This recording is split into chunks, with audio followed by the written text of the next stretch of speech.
Pues así llegamos a las 8:17 de esta mañana de miércoles 27 de mayo y estamos ya en tiempo de análisis con el director de medios de Lancelot, Jorge Coll. Muy buenos días.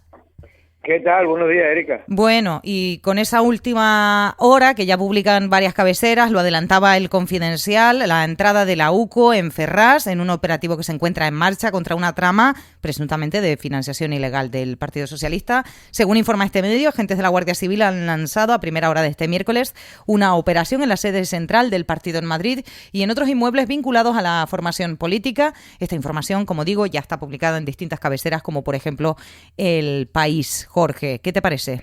Bueno, pues era lo que le faltaba ya a Pedro Sánchez, a su gobierno y al PSOE para cerrar el ciclo, digamos, de una semana, bueno, yo diría de un año terrible, ¿no? Uh-huh. Que es el que ha tenido precisamente, porque ya la sede de Ferraz realmente, ya que la sede del federal del PSOE, de la sede central, ya fue revisada, si no recuerdo mal, hace un año, cuando el tema de Cerdá, pero es verdad que cuando esos fueron solo a pedirle información, a clonar los ordenadores de Cerdá, el que era el secretario de organización y mano derecha de Pedro Sánchez.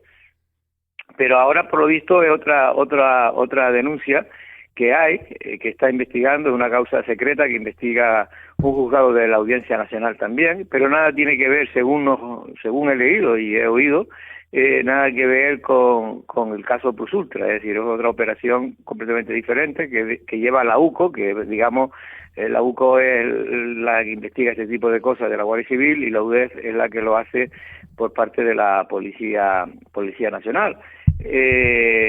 Vamos a ver, porque todavía no se sabe más, sino simplemente que han entrado por se está investigando una posible trama de financiación ilegal en el Partido Socialista. Pero claro, esto sea más allá de lo que cómo termine y cómo la realidad es que es poner una gota malaya, ¿no? Que está desgastando completamente al gobierno de Pedro Sánchez, pero lo que es peor, porque un gobierno al fin y al cabo puede gobernar otro y punto. El problema y el temor que tienen muchos socialistas es que si esto sigue así, es que no voy a decir que vaya a destruir un partido como el Partido Socialista de más de 100 años, que esto es imposible, pero sí va a hacerle un daño terrible, Pedro Sánchez, a esta fuerza al PSOE. Una vez que salga del gobierno, para que se recupere ese partido, va a tener serios problemas. Justamente hoy estaba previsto, y está previsto, a no ser que se diga lo contrario, que Pedro Sánchez compareciera este miércoles en Roma en una primera rueda de prensa tras la imputación de Zapatero. Pero es que esto nos ha pillado así. Yo no sé si tú crees que, en referencia a Zapatero, si crees que diga algo diferente a lo que ya ha dicho, que es respeto a la presunción de inocencia, y si se pronunciará sobre la entrada de la UCO en Ferraz. Bueno, me imagino que los periodistas que están siguiendo ese viaje al Papa, que bueno, es un buen sitio a donde ha ido Pedro Sánchez, porque a lo mejor hace un milagro y evita que en fin, que continúe toda esta cadena de desastres, ¿no? Alrededor de su gobierno y de su partido, ¿no? Pero digo esto porque realmente Pedro Sánchez es que ni siquiera todavía ha hablado, es que es increíble, no ha hablado todavía de los malos resultados de las elecciones andaluzas, que ya parece que fue hace 4 años, ¿no? Y fue hace escasamente 2 semanas. Y se ha olvidado completamente esa derrota en el feudo principal que tiene el Partido Socialista en este país, que ha sido siempre Andalucía. Y de esto ni ha hablado siquiera Pedro Sánchez, es que ni una palabra. Y claro, ya de eso ni va a hablar, de las elecciones andaluzas. Pero es que le van surgiendo caso tras caso, ¿no? Y esto es que es muy complicado de seguir ya para los ciudadanos, porque ya es tanto que ya no saben ni lo que es una cosa ni lo que es otro, se confunden. Pues esta seguramente se va a confundir mucha gente, porque la gente en general no sigue como creemos el día a día, es decir, hay una población que está trabajando, que está en sus cosas, y solo escuchan pues lo que escuchan en la radio, lo que ven en la tele, y que lo que pueden leer así por encima en algún digital, pero no tienen una información totalmente exacta de lo que está pasando realmente en España, ¿no? Y lo que ellos saben es que están mal las cosas, que el PSOE le han cogido casos de corrupción y que ahora hasta Zapatero, que era la imagen impoluta del Partido Socialista, pues ha caído también en desgracia. La imagen, ya veremos lo que pasa, porque la presunción de inocencia, siempre lo digo, hay que tenerla presente y hay que respetarla. De hecho, el juez ha accedido a la petición de su abogado de, ¿cómo se dice?, de aplazar la declaración de Zapatero, y estoy cambiando un poquito el tema, Jorge, ha aceptado aplazarlo hasta el 17 y 18, se espera una comparecencia larga porque le ha dado 2 días y esto no es habitual, pero Zapatero ha dicho a personas de su entorno, y esto se ha trasladado a los medios de comunicación, que él va a explicar punto por punto todo, que tiene una explicación para todo y que en fin, que va a demostrar su inocencia.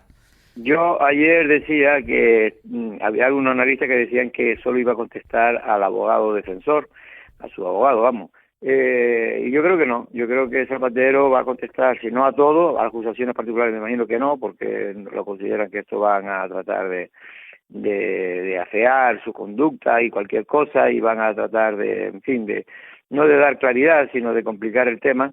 Yo creo que a la Fiscalía al menos le va a contestar. Yo creo que sería lo lógico, porque de lo contrario, cuando no se contesta a la Fiscalía es porque realmente se quiere evitar problemas de que se le pueda complicar más todavía el asunto, ¿no? Y yo creo que el señor Zapatero va a intentar dar la imagen de tranquilidad y de contestar todas las preguntas que le haga, por supuesto, su abogado, pero también creo que también va a contestar a las preguntas de la Fiscalía. Me extrañaría mucho y me sorprendería mucho que Zapatero, por el talante que tiene, no lo haga. Feijóo ha pedido que se convoquen elecciones ya. El Partido Popular en Canarias se ha pronunciado en el mismo sentido, lo ha hecho Manuel Domínguez, ha dicho que la ciudadanía tiene que hablar ante lo que está conociendo y hablar y opinar ante pues de la única forma que se puede, en las urnas. ¿Tú crees que que se produzca un adelanto electoral y que convenga un adelanto electoral, Jorge? A ver, yo creo que Pedro Sánchez en su ADN está a resistir y no convocar elecciones, entre otras cosas porque le vendría muy mal. Es decir, tú imagínate ahora, en este momento de estado de shock en la que se encuentra el Partido Socialista y las bases y la militancia, además de muchos electores, que es decir, muchos electores que no son militantes, pero que son simpatizantes del PSOE, pues no creo que ahora tengan muchas ganas de ir a la urna a votarle al PSOE. Por lo tanto, es el peor momento para el Partido Socialista y es el peor momento para Pedro Sánchez, porque no es lo mismo afrontar todos estos problemas judiciales de alguna manera desde el poder que estar en la oposición. Y por lo tanto, yo creo que él, por motu propio, no lo va a convocar. Solamente lo hará si ve que su socio ya le dejan la estacada o no le respalda o empieza a insinuar, por ejemplo, el PNV, que tiene que convocar elecciones, que marque fecha, sí, que es lo que yo creo que más llegaría, es decir, que marcara una fecha para después del verano, y a eso es donde creo que yo veo la posibilidad, pero yo creo que él va a intentar aguantar hasta el próximo mes de mayo del año 2027, que va a ser una carrera que se va a hacer muy larga, muy pesada y muy costosa para el Partido Socialista. En fin, a todos los niveles parece. Jorge, déjame que me venga para temas más de calado insular. Pero es verdad que si hay alguien capaz de aguantar es Pedro Sánchez en esta situación. Sí. Ya lo ha demostrado, pero bueno. Sí, veremos qué es lo que pasa y sobre todo muy pendientes de esa comparecencia, esa rueda de prensa, si la da en Roma, que entiendo que sí. ¿Qué es lo que dice? Jorge, temas insulares. Canal Gestión ha solicitado que el Consejo Consultivo de Canarias analice también el escrito que ha presentado la empresa en el que pide resolver el contrato por graves y reiterados incumplimientos que achaca al Consorcio del Agua e insiste Canal en que las infraestructuras hidráulicas son de titularidad pública y rechaza asumir responsabilidades por problemas que califica de estructurales en el sistema insular. ¿Qué te parece? A ver, en este tipo de cosas todas las partes siempre tienen algo de razón y Canal Gestión tiene algo de razón. Y es que es verdad que él se encontró con una infraestructura realmente, a excepción de alguna, en estado lamentable. Esa es la realidad, porque es que la gente se olvida cuando Canal Gestión vino era porque la empresa Inalsa estaba en ruina, la empresa pública que gobernaba en aquel entonces el PSOE con el PIL de Dima, pues llegó a los extremos de deterioro mayores de toda su historia.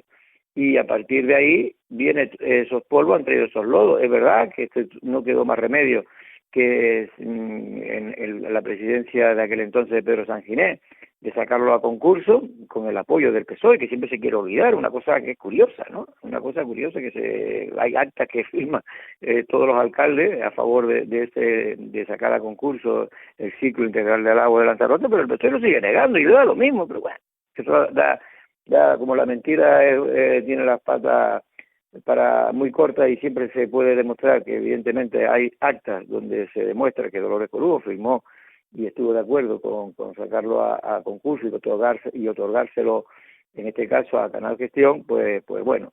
Pero para ir a lo último, Erika, por lo que me pregunta, es lógico que Canal Gestión se intente defender, ¿no? Se intente defender y que intente, porque a ver, ya Canal Gestión sabe que está fuera y que en estas circunstancias es imposible poder mantener ese matrimonio que tendría que haber sido un matrimonio bueno entre el Consorcio Insular del Agua y Canal Gestión. Sabe que eso va a ser imposible y que ya el consorcio tiene claro que va a tratar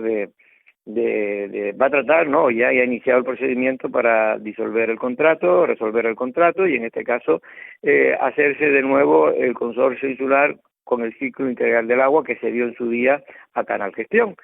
Y es lógico que Canal Gestión, que considera que ha perdido más de 100 millones de euros con esta operación, en los 13 años que llevando el ciclo integral del agua en Lanzarote, pues considera que tiene que, para afrontar porque esto va a haber un juicio importante en su día, donde Canal Gestión va a reclamar una serie de dinero, que se está hablando de más de 70 millones de euros, y que el Cabildo tendrá que defender, el Consorcio del Agua. Y entonces todo esto que se está haciendo ahora, por lo que me cuentan juristas, es todo preparando el pleito final. Es decir, ellos saben que el Consejo Consultivo va a decidir lo que considere, no porque Canal Gestión le diga una cosa va a hacer lo contrario, pero va a hacer lo que va a informar el Consejo Consultivo de si efectivamente se dan las circunstancias para que regrese el ciclo integral del agua al Consorcio Insular del Agua. Es nada más que eso. Pero evidentemente no solo está intentando complicar esa decisión, sino de disolver el contrato, de que se le quite el contrato, sino que también está preparando su defensa de cara a ese pleito final que va a haber, un pleito importante. Hay que entender que Canal Gestión es Isabel II, Canal Isabel II, que es una de las empresas del agua más importantes de España y que tiene en este caso, unos servicios jurídicos impresionantes y por lo tanto no va a ser fácil. Luego, en el pleito final que surja, no va a ser fácil que gane Canal, en este caso el consorcio, puede ganar como puede perder y ya veremos lo que ocurre. Veremos lo que ocurre. Antes de terminar, te pregunto por otro tema, porque ayer vimos un documento y además Coalición Canaria salió al paso de las acusaciones que había hecho el Partido Socialista respecto al procedimiento judicial que denunciaba el Partido Socialista, que se había abierto contra el consejero de Residuos, Domingo Cejas, por el incendio ocurrido en el complejo ambiental de Sonsamas el pasado año. Jorge, esa investigación existió de facto, pero se archivó. Y bueno, lo que el Partido Socialista reclamaba eran explicaciones al presidente. El propio Domingo Cejas ayer a Lancelot Televisión explicaba que bueno, se abrió una investigación, que no se ha encontrado, digamos que no aparecían debidamente justificada la perpetración de delito alguno y por lo tanto se archivó. No sé qué te parece. Vamos a ver, más allá de que sea un intento del PSOE de tratar de darle normalidad a la vida a Lanzarote, porque sabe que está centrado, que todo el mundo no habla nada más que del tema Zapatero y me imagino que el Partido Socialista a nivel de España habrá dicho, oye, señores, hay que seguir trabajando como si no hubiera ocurrido nada, nosotros tenemos que seguir, los que estamos en la oposición, pues tratando de mellar la gestión del que gobierna y si estamos en el gobierno tratar de hacer las cosas para que la gente vea que el Partido Socialista sigue trabajando por este país y por su ayuntamiento y en fin, que va a mantener su actividad política como si no hubiera pasado nada. Eso es lógico que lo haga y si hubiera sido otro partido posiblemente lo hubieran hecho igual. Lo que pasa es que el PSOE es un especialista en desviar la atención, ¿no? Esto es una tontería más de las tonterías que que discutimos los periodistas aquí en esta isla, ¿no?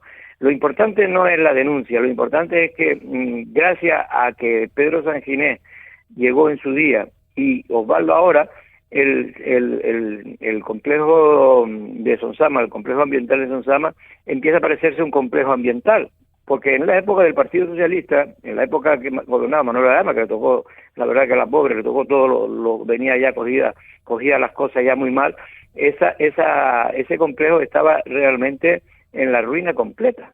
Y mira, yo estoy viendo ahora, cuando estoy hablando desde mi casa de Tayichi, y yo veo todos los días, lo primero que veo es el complejo agroindustrial, el complejo agroambiental. Medioambiental de Sonsama, sí. Lo veo todos los días. Agro no, perdón, quitamos lo de agro. No, dije medioambiental, creo, sí, ¿no? Sí, pero bueno. Lo dije yo, vale. Vale, y efectivamente, y yo era una cuestión, porque en la época de Manuel Ledesma era prácticamente todos los días, no, pero toda la semana había un pequeño conato de incendio. ¿Por qué? Porque aquello era un desastre completo. Y no se le puede echar la culpa a Manuela, porque esto ya venía de atrás también, porque siempre el PSOE y el PIL era en aquel tiempo quien gobernaba prácticamente las instituciones, y fue un desastre completo, ¿no? Y fue con Pedro Sanguiné cuando empezó a tomar camino ese complejo medioambiental, que no pudo hacer todo lo que necesitaba, pero empezar casi de cero, ¿no? Y ahora Osvaldo ha prometido y ha empezado a hacer una serie de inversiones muy importantes. En la visita que el presidente hizo a periodistas por la isla, una de las cosas que nos mostró fue precisamente el complejo, y yo realmente, que lo conocía, vi un cambio radical. Pero para contestarte a lo que me has preguntado, esa denuncia no tiene ningún recorrido hasta el punto de que ya el propio tribunal, en este caso el propio juez, el juez de instrucción la ha archivado, porque dice que no hay ningún tipo de posibilidad de condenar a nadie o de hacer juicio o de acusación, porque realmente es que esto no tiene sentido. Esa denuncia la hizo lo que es el Seprona de Timanfaya, porque claro, ve mucho humo y dice, oye, eso contamina. Claro, es que el humo contamina, cuando hay incendios grandes contamina, y dice que esto es un delito medioambiental. Claro que no es un delito, pero sí es un atentado medioambiental en el sentido de que efectivamente no favorecer a la naturaleza no favorece, pero ni al medio ambiente. Pero realmente le va a echar la culpa ahora al señor consejero, cuando realmente esto es una cuestión que es un accidente laboral y punto, y que no tiene más, y que gracias a la rápida actuación del Cabildo de Lanzarote, llamando a camiones privados para poder echar tierra y apagar, porque no había forma, que el incendio fue uno de los mayores que ha habido en toda la historia del Sonsama, y ha habido miles de incendios, pero decenas de incendios.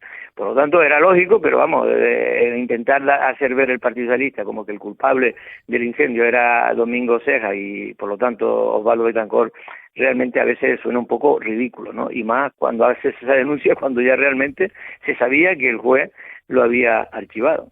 Pues con eso me quedo, Jorge, agradeciéndote un día más. Y perdona, y luego ya, eso ya es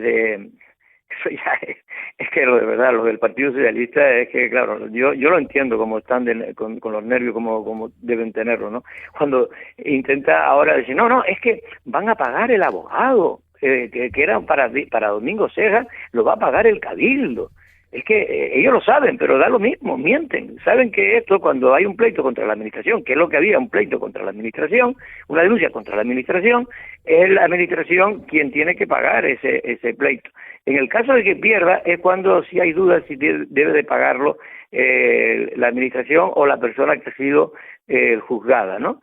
Pero en principio siempre es la administración, y eso se sabe que es así, quien se hace cargo de la minuta del abogado que lleva el pleito, evidentemente, porque al quien estás denunciando realmente no es a Domingo, porque Domingo ha hecho nada, sino al responsable político, en este caso del complejo medioambiental de Sonsama. Pues aclarado queda ese punto también. Jorge, muchas gracias y te vemos en Café de Periodistas. Buen día. Venga, un abrazo.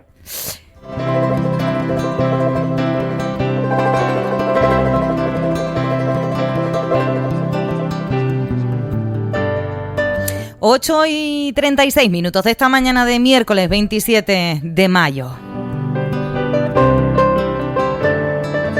Y un recordatorio importante que les hacemos en estos días. Ven a los mercados tradicionales de Canarias y consume local. Lo más auténtico, lo más nuestro. Porque cuando algo es tan auténtico como nosotros, sabe mejor. Mercados tradicionales de Canarias. Gobierno de Canarias. Islas Iguales.